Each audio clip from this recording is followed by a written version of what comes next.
வந்து உபதேசம் பண்றார். ஆழ்வார் வந்து திருமங்கை ஆழ்வார் அனுபவிக்கிறார். வசையில் நான் மறை கடுத்த அம்மலரையர் கருளி, வசையில் நான் மறை கடுத்த அம்மலரையர் கருளி முன்பறிமுகமாய் இசைகொள் வேத நூல் என்று இவை பயந்தவனே எனக்கருள் புரியே. வசையில் நான் மறை கெடுத்த, நான் மறைகளை வேதத்தையும் மறுபடியும் வந்து உபதேசிக்கிறானோ, ஹயக்ரீவர் வந்து உபதேசிக்கிறாரோ. வசையில் நான் மறை கெடுத்த அம்மலரையர் கருளி முன் பரிமுகமாய் இசைகொள் வேத நூல் என்று இவை பயந்தவனே எனக்கருள் புரியே. திருமங்கை ஆழ்வார் சேவிக்கிறார். அதே மாதிரி ஹயக்ரீவர் அவதாரம் வேதத்தை கொடுக்கறதுக்காக ஹயக்ரீவ அவதாரம். அடுத்த அவதாரத்தை சொல்லும் பொழுது இதே மாதிரி வேதத்தை வந்து பெருமாள் அன்னபக்ஷியா, ஹம்சம்னு சொன்னேன் இல்லையா, இப்போ ஆண்டாள் அன்னம்னு சொன்னா இல்லையா, ஹம்ச ரூபத்துல வந்து பெருமாள் அவதாரம் பண்ணி ஹம்சரூபத்தினால வேதத்தை சொல்றானா. முன்னிவ்வேழுலகு உணர்வின்றி இருள் மிக உம்பர்கள் தொழுதேத்த,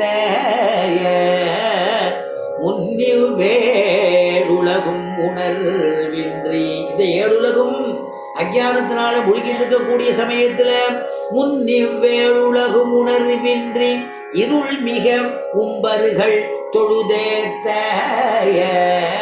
தேவர்கள்லாம் போய் பெருமாளிடத்துல பிரார்த்திக்க அன்னமாகி என்று அருமறை பயந்தவனே, அன்னமாகி என்று அருமறை பயந்தவனே, அன்னமாகி என்று அருமறை பயந்தவனே எனக்கருள் புரியே, அருள் புரியே, எனக்கு அருள் புரியே. அப்படி ஆச்சரியமாக ஹம்ச ரூபத்துல வந்து பெருமாள் வேதத்தை கொடுக்கிறாராம் அப்படின்னு திருமங்கை ஆழ்வார் அனுபவிக்கிறார்.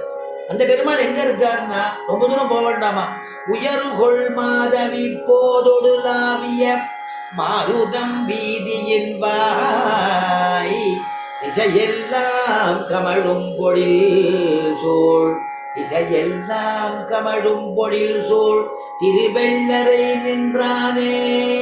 ஆச்சரியமான திருவள்ளரைங்கிற திவ்ய தேசம், ஸ்ரீரங்கத்துக்கு பக்கத்தில் இருக்கக்கூடிய திவ்ய தேசம்.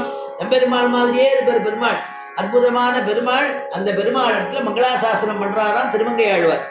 அப்படிதான பாசுரம். அதனால அப்படி ஒரு விசேஷம் சொல்லியிருக்கு இல்லையா. அதே மாதிரி அன்னத்துக்கு வந்து என்னன்னா, இந்த அழுக்கு சாக்கடை சேரு அந்த இடத்துல அது வாழாது, சுத்தமான இடத்துல தான் இருக்குமா. அது மாதிரி பகவான் சுத்தமான பாகவதாளுடைய ஹிருதயத்துல தான் நித்தியவாசம் பண்ணுவாராம்.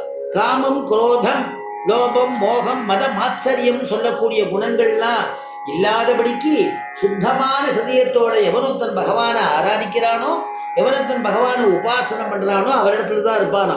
அதனால அப்படிப்பட்டதான ஹம்சத்துக்கும் பகவானுக்கும் ஒரு ஒத்துமை அப்படி ரொம்ப ஆச்சரியமா சொல்றார். அப்படி இருக்கக்கூடிய இடம் செழிப்பு நிறைஞ்ச இடமா, நீர் வளம் நிலவளம் எல்லாம் ரொம்ப அற்புதமா இருக்கா. ஏன்னா ஆண்டாளே சொல்லும் பொழுது அவருடைய பாட்டிலே சிவினூர் புத்தூரை பத்தி சொல்றா. திருப்பாவேல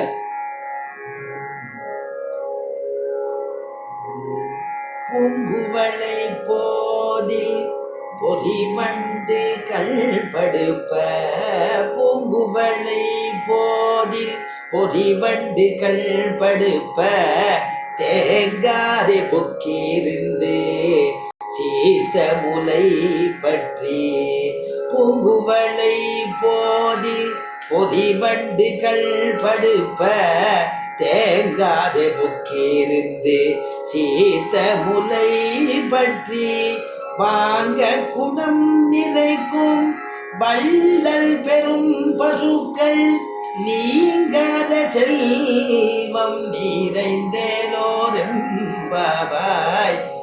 அப்போ பூங்குவளை போதில் ஆச்சரியமான பாட்டு. மூன்றாவது பாட்டு, ஓங்கி உலகளந்த உத்தமன் பேர் பாடி நாங்கள் நம் பாவைக்கு சாத்தி நீராடினாள். அப்படி இருக்கக்கூடிய பூங்குவளை போதில் குவளை பூன்னு ஒண்ணு. அப்படி இப்படி வயல்ல அந்த செழிப்பா இருக்கும் அந்த அந்த நெல் மணிகள், அது அப்படியே யானை மாதிரி, யானையுடைய கால் மாதிரி அப்படியே வளர்ந்துருக்கும். பெரிய பெரிய கரும்பு மாதிரி நீளமா இருக்கும். அதனால அப்படி பூங்குவளை போதி, அதுக்கு மேல நெல்கதிரி மேல குவளை பூ பூத்திருக்கான்.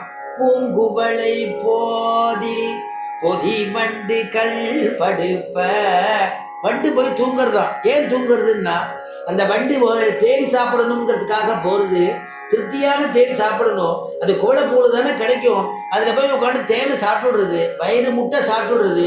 வெளியில் போகிறதுக்கு அதுக்கு திராணி இல்லை, அப்படியே உறக்கமாக வந்து விடுறது, படுத்து விடுத்தான். உடனே தாமரை அப்படியே மேலே மூடின்னு தான்.